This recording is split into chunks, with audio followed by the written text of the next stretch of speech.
Cool, we're broadcasting. Hey. Hey everyone, thanks for coming. Hey Rosemary. So this is the third homeschool artist talk delivered by Google Hangouts on Air. And today we have Rosemary Kirton from London. She's delivering a talk called Trauma Cache, C-A-C-H-E. And I met Rosemary online in 2012. We didn't talk much after we became friends on Facebook until I wrote a post about Brad Trammell, sort of critiquing his whole use of conspiracy theory imagery. And then we became really close friends as far as internet friendship can go. So that being said, Rosemary Kirton is a dear internet friend of mine, as well as a London-based artist and writer whose work deals with network affect, world building, and identification with corporate digital algorithms. Recent residencies include the White Building in London and Alexandra Arts in Manchester via the Bunny Collective. She's been published in Topical Cream, Rizzoli, Sex Magazine, EitherAnd.org, November Magazine, and elsewhere. And Homeschool is honored to host your talk. I want to thank everyone for coming. Compliance Division for hosting. Hannah and Tyler, your tireless work has been really an honor. And we've been collaborating closely with this space this month, so it's been really exciting to see things come to fruition. Thanks to Victoria, of course, for everything. And without further ado, Rosemary. Hey, thank you so much. Can you all hear? I hope everyone can hear me. Yeah, so I'm going to be talking about Disney crypts, which is a term that's sort of almost interchangeable with trauma cache. I'm going to read lots of texts that I've written, so I hope it's not too drony. Okay, so I'm going to start here. For the past few years, I've been thinking, sometimes intensely, sometimes casually, about melancholia and mourning. I'm a melancholic in the sense that I see myself as a crypt maker. This crypt forming is typical of a certain psychoanalytical line of thought, where in grief the mourner is incapable of processing their feelings to the point where these feelings are so inaccessible they are encrypted, in a sense. I've always imagined these crypts cartoon-like, dead air, dusty, cobwebby, marbled, or in stone. A grief-stricken individual can become so impaired by their suffering that seeking therapy is vital. I often refused therapy as a child, and I still resist CBT, which I'm regularly advised to take by friends and family. Often in the writing on melancholia I've found there is a secret trauma associated with loss. That is when these crypts are formed, along with the unusual behavior in the mourner, due to the inability to cope with both the secret trauma and the grief. I have probably listened to the scene from The Land Before Time, 1988, where Littlefoot's mother dies about 300 times, maybe more. It really moves me.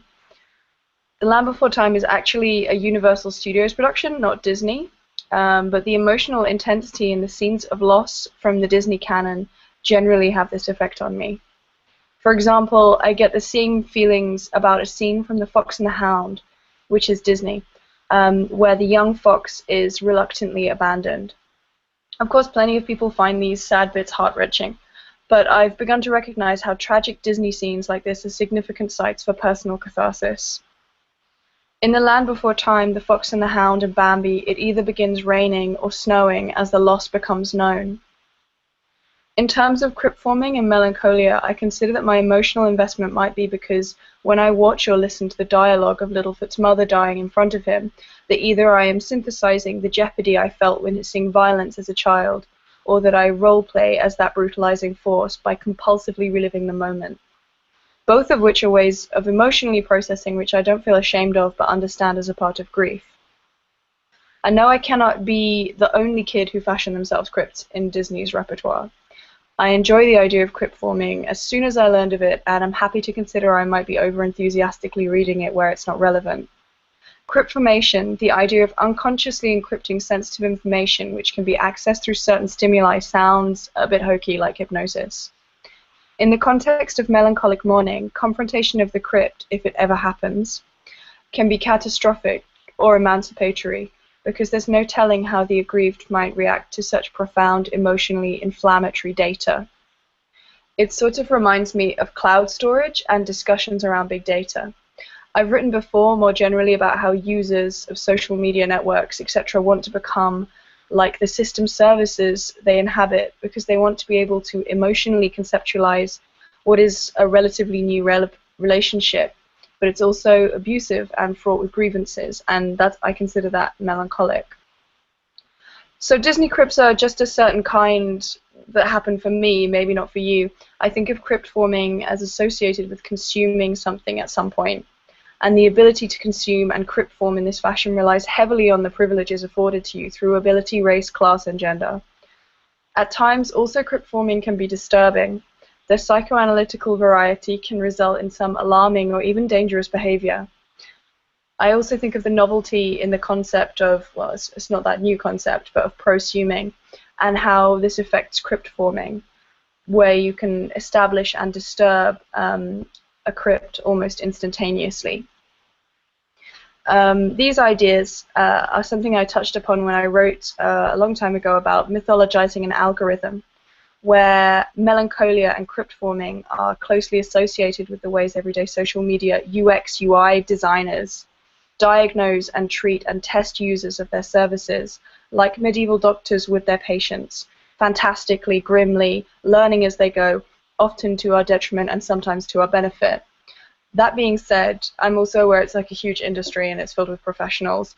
It's just mostly on my personal experience of social media. It evokes my feelings of this. I very recently watched Martin Seam's talk, Misdirected Kiss. It was fantastic. Martin brought up the concept of prosthetic memory, which I think is by Alison Lunsberg. Martin used it in relation particularly to black women whose histories have been neglected or disassociated from them by a violent white supremacist patriarchal erasure. Martin's talk was permeated with personal history anecdotes and a wealth of contextual information. It was great. I suppose prosthetic memory is quite closely related to crypt forming. Moreover, crypt forming could be seen to come under the category of prosthetic memory. I think I mentioned in the overview that I would talk about crypt forming and other artists who I believe may crypt form in this manner. I want to also use this as an opportunity to read some partially or unreleased work. The original Disney Crypts text was commissioned by another artist who promised to use the work and pay me, but never did either. This has sadly happened a lot to me professionally, and has had like a damaging impact on my productivity and psyche. Releasing the text and having just read it is part of a grieving process that feels really essential to me. Now I'm going to read some anecdotes from my childhood and from my working life as an artist. After that, I will read an account of an exhibition I visited where I focus on my experience of Bunny Rogers' work. And then I will read a review of Maggie Lee's film Mommy, which I wrote, and I'm really sorry because it includes spoilers. Okay, and then I will round up. So this is called Part of Your World. Whenever we went on the beach, my mom had this gift for finding small orange-red translucent stones called carnelians. I spent much of my time scanning the pebbles to find treasure too, and would pick up other pretty stones, bits of fossiled wood or old glass made smooth by the movement of shingle. I rarely found any of the gem-like carnelians. About a week after we got back from a family holiday at the beach, there was this terrible smell near the back door where we hung our coats. And we eventually discovered the source of the smell. In my collecting, I'd picked up a shell, not knowing it housed a live hermit crab, and it had died in my coat pocket and begun to rot there. This one's called Under the Sea.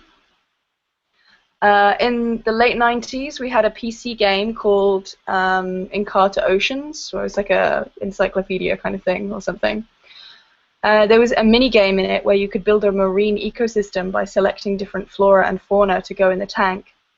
A good selection made a cheesy voice tell you you'd done a good job. A poor selection resulted in things disappearing from the tank, and disappointed automated voices explaining why your ecosystem would fail as your cursor hovered over the tank's incompatible contents. I would play this game over and over. This is the last anecdote. It's called The Walrus and the Carpenter. A few years ago, some artists promised to show my work, consisting of a big half shell belonging to my mother, which I filled with clear, pristine gel candle wax. It was part of an assemblage which included objects like a cuboid of plant oasis, pierced with a silver necklace, and some distressed decorative wooden letter blocks. The artists admitted almost immediately that despite my instruction, they didn't show the work at the exhibition, which I was not able to attend. It made me feel very sad, like my work wasn't good or I wasn't important enough. I think it took them 3 years for them to send the work back, even though I asked them time and again. When the work was finally returned to me, although sealed in the Tupperware I supplied it in, the gel I had set in the half shell was covered in dust and lots of dead flies. I peeled the shape out carefully, and it was beautiful. I also got it back out of the box, and I'm going to show you. I don't know if it's going to come out very well on the camera. It's this.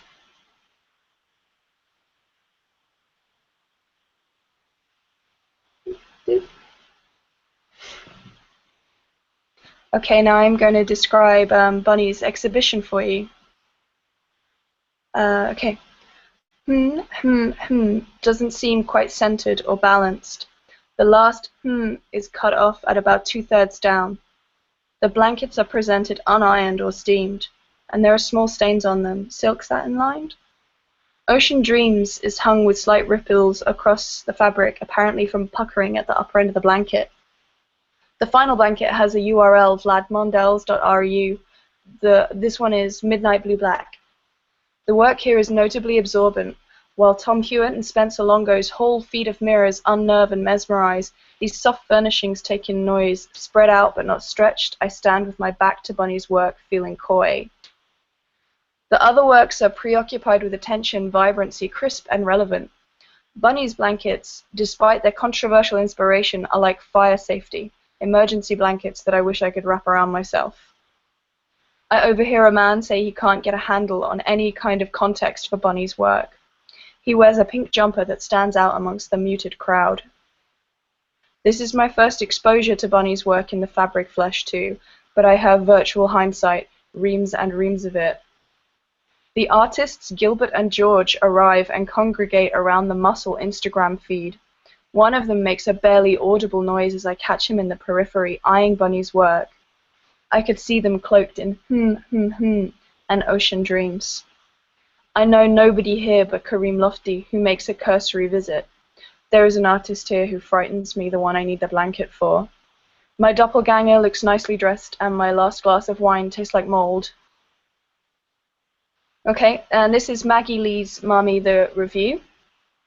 So I'm just going to go through this. It's probably going to be really weird, considering if you haven't seen the film, it's probably going to sound pretty strange. Okay, Maggie Lee's film, Mummy, knocked me for 6. Asher Penn asked me to write a review of it just before Christmas. Months later, 5 watches through, and I still find it hard to process, and this is the only way I want to write about it, describing it with lots of spoilers. Watching Mummy had me empathizing deeply, but also entirely alienated and unable to relate.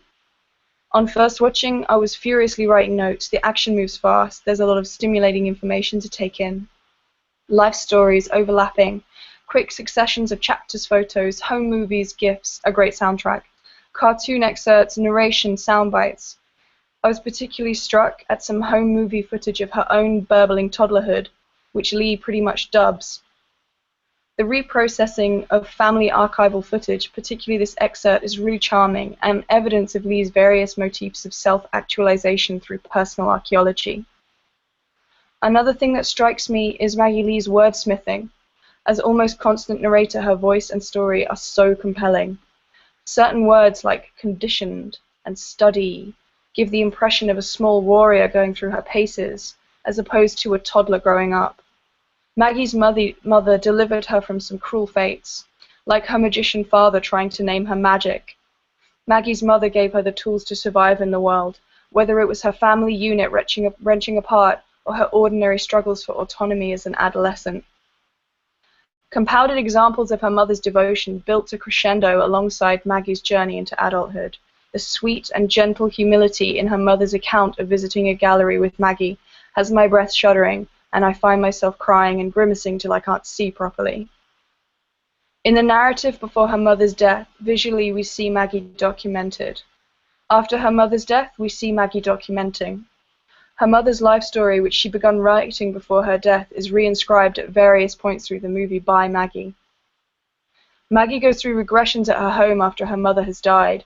She describes the painful pull and abjection of her suburban upbringing, where her mother's protection and care, now gone, have left her vulnerable and her anxiety is palpable. Beautiful analogies of her mother's impact after her death contrast with this anxious paranoia. You don't have to hug the house. You don't have to hug the house.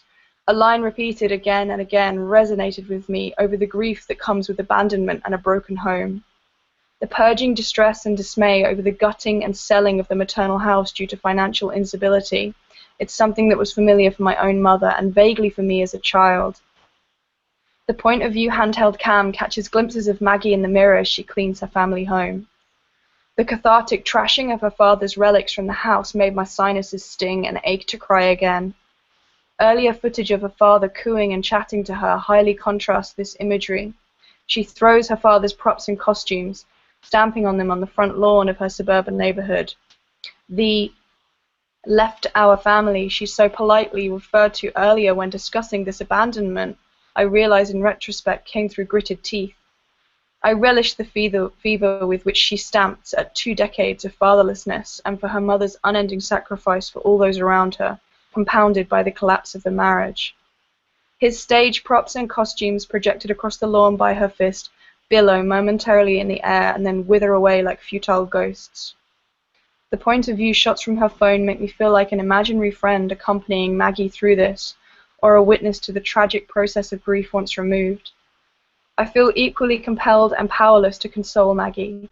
I imagine her gazing at the footage transposed to her phone screen and her actions reaching just beyond it in her periphery as she films. These scenes let you reflect better on earlier accounts of her life and her mother's.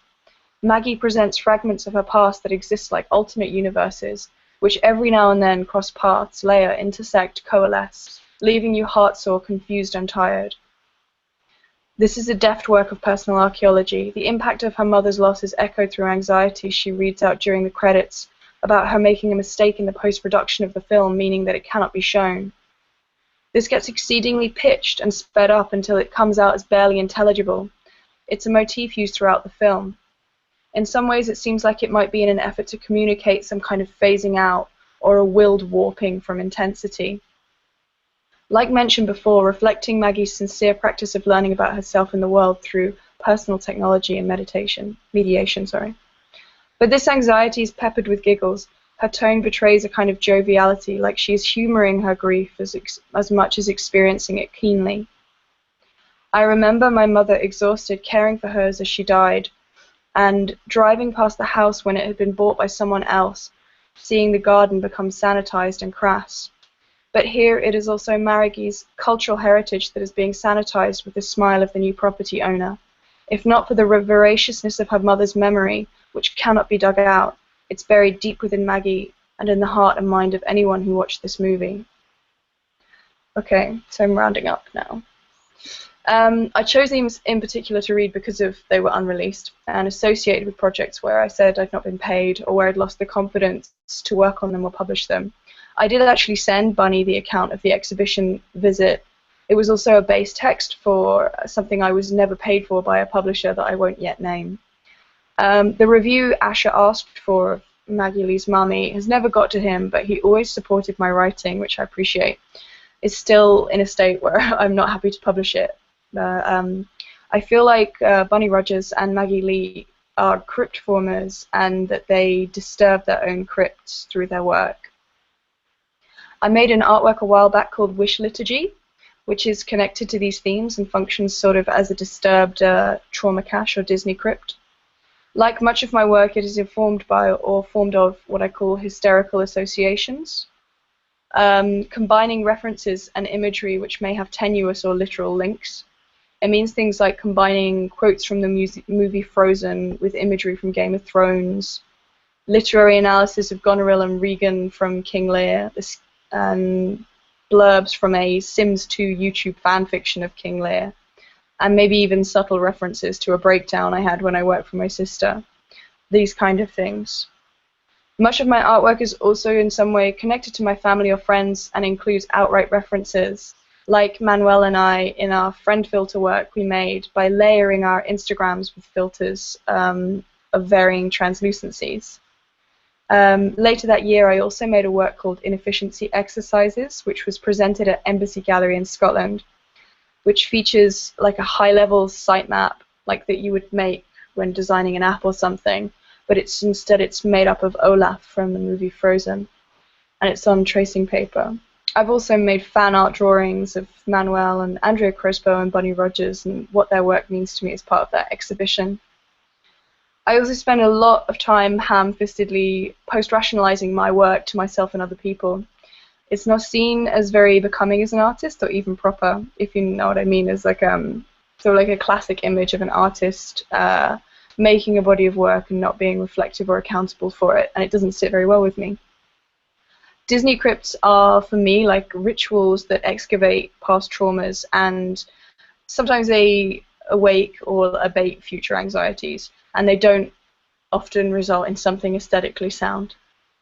I was really taken aback when I watched Maggie Lee's movie where she dubs footage of her toddler self with feelings and desires so confidently.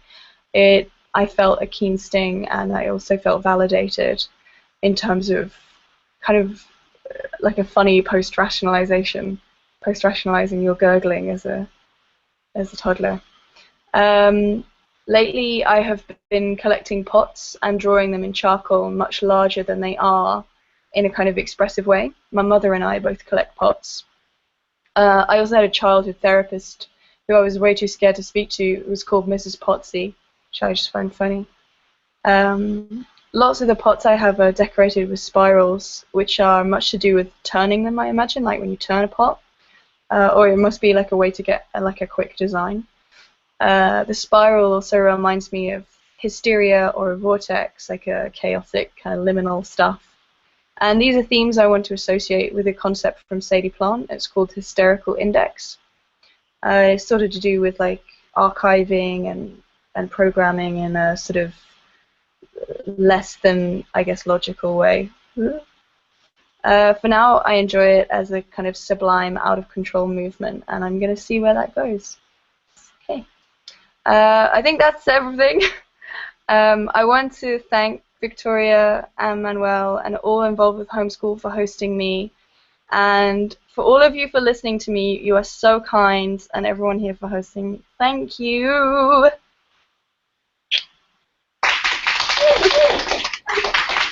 Yeah, I have a question. Are you going to take questions? Oh, God. Okay. You don't have to. No, I'll try.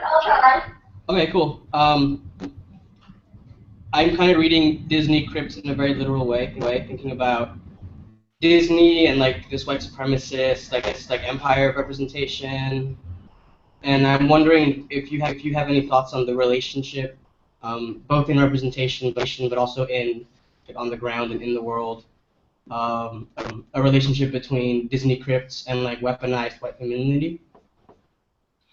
Because it seems like there's some overlap there. Yeah, definitely. There was an artist, I think, is it called, are they called like Sean, I have it written down in a note that I found. It was, is it Shawnee Michaelan Holloway?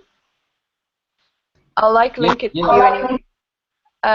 But I found a piece of artwork by them that like definitely addresses this that I was looking at earlier. And I think you're absolutely right. Oh God, hello? Hey.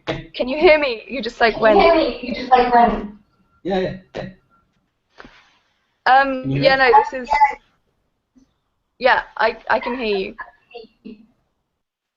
this is definitely something that's like relevant that I was thinking about, and earlier I like very briefly mentioned that the ability to sort of relate or to form a Disney crypt is super dependent on your identity, and the fact that Disney's repertoire, like you mentioned, you know, is subject to a lot of racism, sexism, uh, ableism, like everything that you can imagine.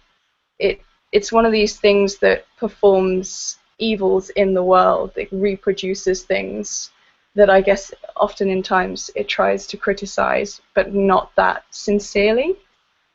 Um, Especially, I think when I was watching Martine Sims talk, she was talking about this and saying that like there are like hyper kind of like versions of this. I don't know, I need to look at my notes.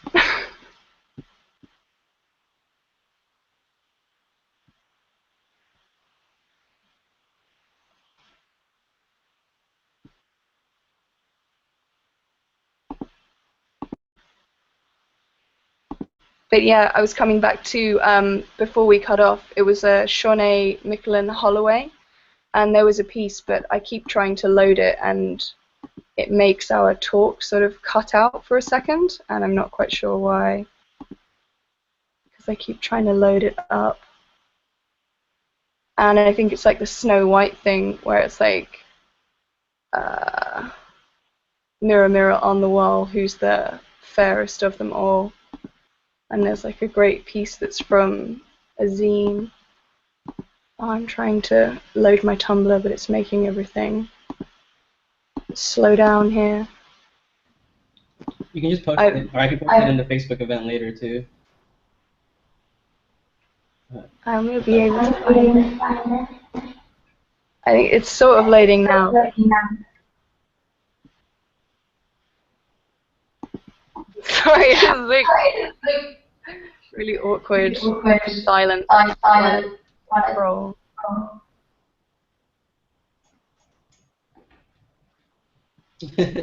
That's true.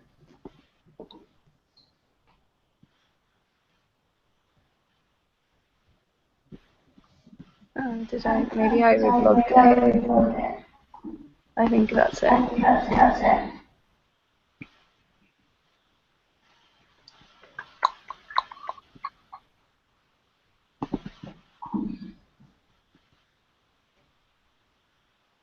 Oh yeah, I've got it here. It's like, I'm going to sort of describe to you. So it's like I've got here like it's like a scan of a zine, which I think is a picture of the artist like taking a selfie of themselves. And it says, like, looking into the mirror, the black woman asks, mirror, mirror on the wall, who's the fairest of them all? The mirror says, Snow White, you black bitch, and don't you forget it! Exclamation points. And it's like a printout of like their Tumblr. And like these kind of things, I think, are the kind of stuff that challenges and deals with, and still, it's like an addressing of Disney crypts in like a super critical manner.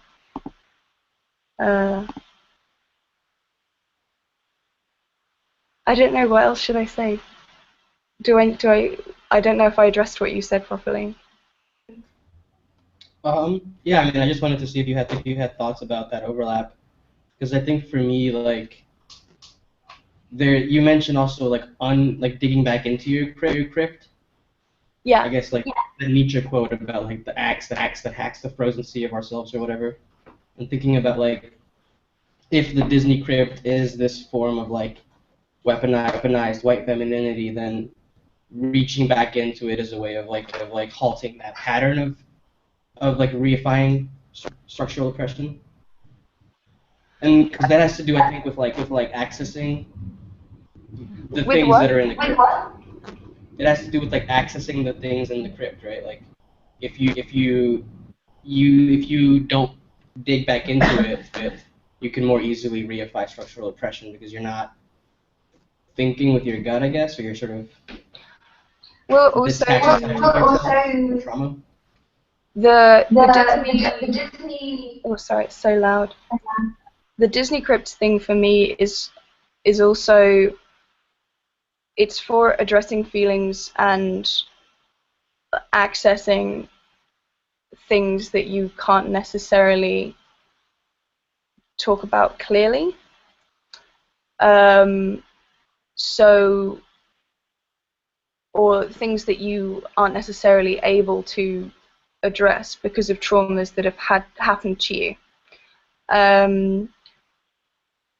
So with the Littlefoot thing is that there's an ambiguity in my past over the extent, because I don't have a clear knowledge of what kind of violences and abuses that occurred in my home. There's some of things that I recognize, but also watching that is a way for me to think about, or to sort of attempt to empathize about something that I'm not sure whether was my history or not, or was part of my history. It's sort of to do with when you have a past that's already been invalidated and how you try and address that. When Martin Sims gave the talk, which I'm scrolling back up to, Martin used a lot of like examples of like contemporary media, like Vines and things like that. But also, Martin gave this amazing anecdote of how they and a friend go to markets and buy photos from a guy that, there's loads of places that do this here. Like, you can go to markets and buy photos that are just like old photos, from vintage photos from photo albums. And Martine and a friend go and they buy photos specifically of black people because of this lost history, or like erasure. And it serves Martine to sort of explore that in a way that was related to this idea that she brought up by Alison Landsberg of prosthetic knowledge. I mean, the Disney Crypts thing, I even used an example that wasn't Disney. So I feel as though if you have a stimuli from your childhood that helps you feel something about a trauma that you have experienced, or even a recent one, then that's what's relevant to you. I don't know, is that any good? Yeah, thank you. Does anyone else have any questions? Yeah, I have a question. Yeah. Hello. Hi, Rosemary. Thank you for your amazing talk. My question sort of relates to Manuel's question, in the sense of like what he was saying about recovery or digging back in, and you started to touch on it. But I'm wondering whether, in like the way you're mapping your own trauma in an ambiguous way onto these Disney experiences, does that have a function of sort of like trying to like reinforce or solidify the memory, or in the sense of like a memory palace where you do it to try to kind of like concretize something that happens, or is it a question of like, is it more morphic? Does it change the sense of the trauma on review? You know, you said you watched the thing like 300 times or whatever. Is there a generation loss, or is there, how do you find the original experience changes over these repeated viewings or not? It's something I, even before this, just deleted a paragraph when I was going to talk about this. It's hard because I use it for, the Disney Crypt stuff is like one thing. The wider sort of umbrella term that I would call it is like a trauma cache that you could apply. So you don't necessarily have to call something like a Disney Crypt. You could call it a trauma cache. like a place where you've stored it for later, willingly, knowledgeably, or not. And when you go and experience it again, yeah, I don't know. I think it varies. It's weird. Like when I described the Encarta Oceans thing, when you create an environment and you are given the user interface to make things live or to make things die, and you explore that like again and again and again, and that might mean making things die again and again and again and again, and more likely than not it does, and that's often part of games anyway. It's like odd, repeated behavior. But watching Littlefoot die, I mean Littlefoot's mother die, it's a really odd thing, and I don't really watch it that often. I mostly listen to it. I used it in a piece of music, like a mix I made, and I used it at the intro, and sometimes I try and think of it as like the actors that are doing the voices, to try and separate it from what I saw as a kid.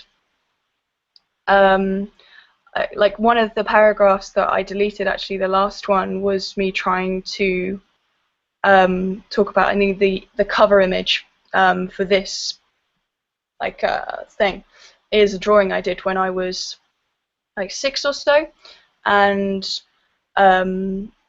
I found it like last year in a folder at my house when we were sorting through old stuff, and the folder was for social workers to look at, and the drawings got like the date and the name and like what would have happened to me recently, like written on the back of it. So there's this kind of, and then the wider context for that is that there's a lot of ambiguity around the traumas that happened in my early life to do with courts or police saying things didn't happen when they may have happened.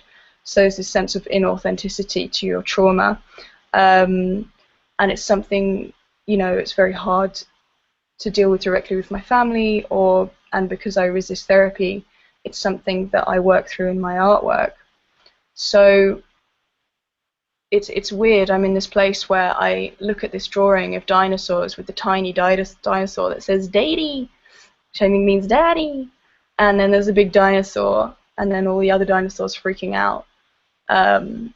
And I think to myself, I'm like, am I just making a drawing about the Land Before Time, or is it the Fantasia scene with the dinosaurs, or is it, is it about some real shit? And I don't know.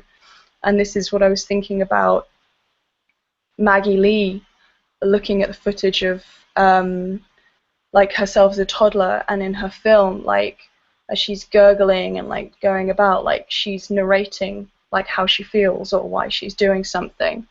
And you don't know, I mean, I don't know how many times she's watched that or whether she remembers any of that happening. And I'm not sure if there's like a concrete answer to it. I'm sorry, I've just gone on and on for ages. I hope some of that was interesting. Something. That was great. Thank you. Yeah. Thanks. Thanks.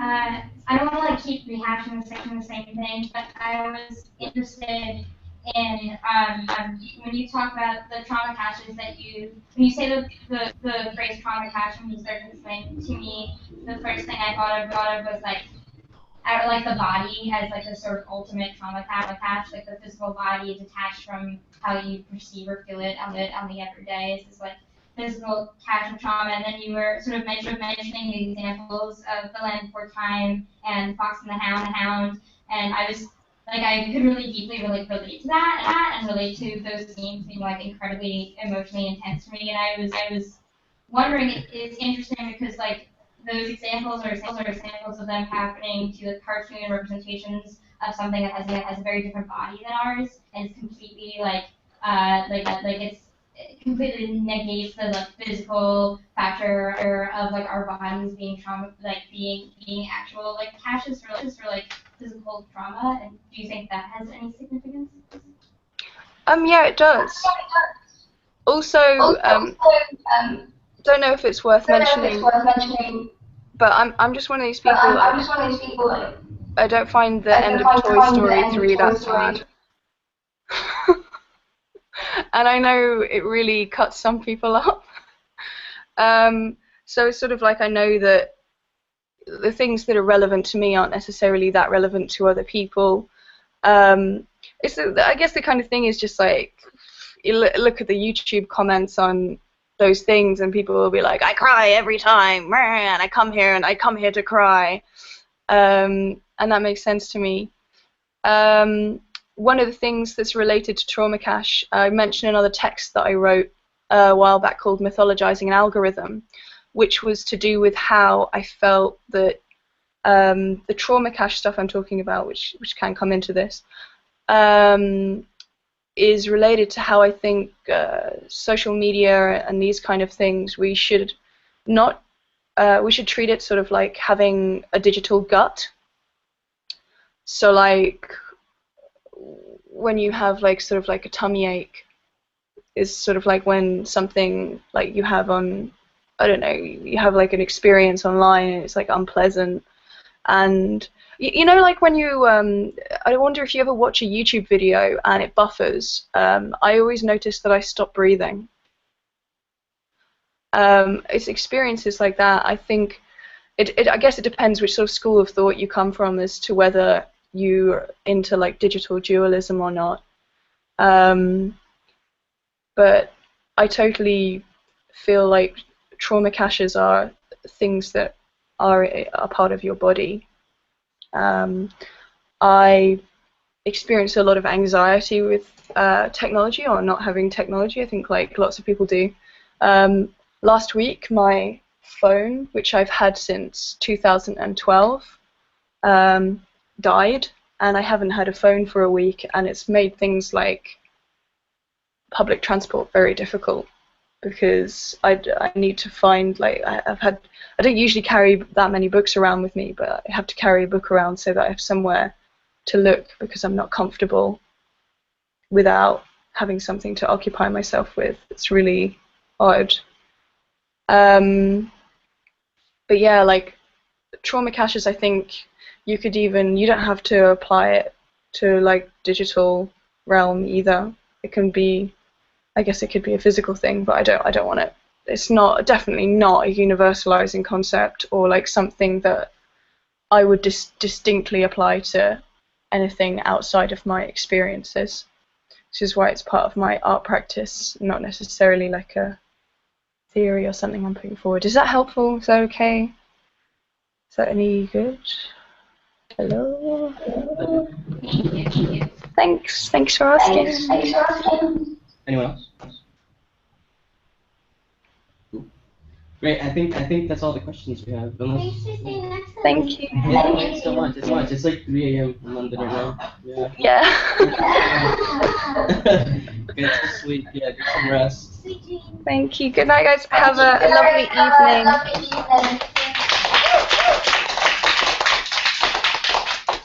Take care. I'll talk to you soon tomorrow or something.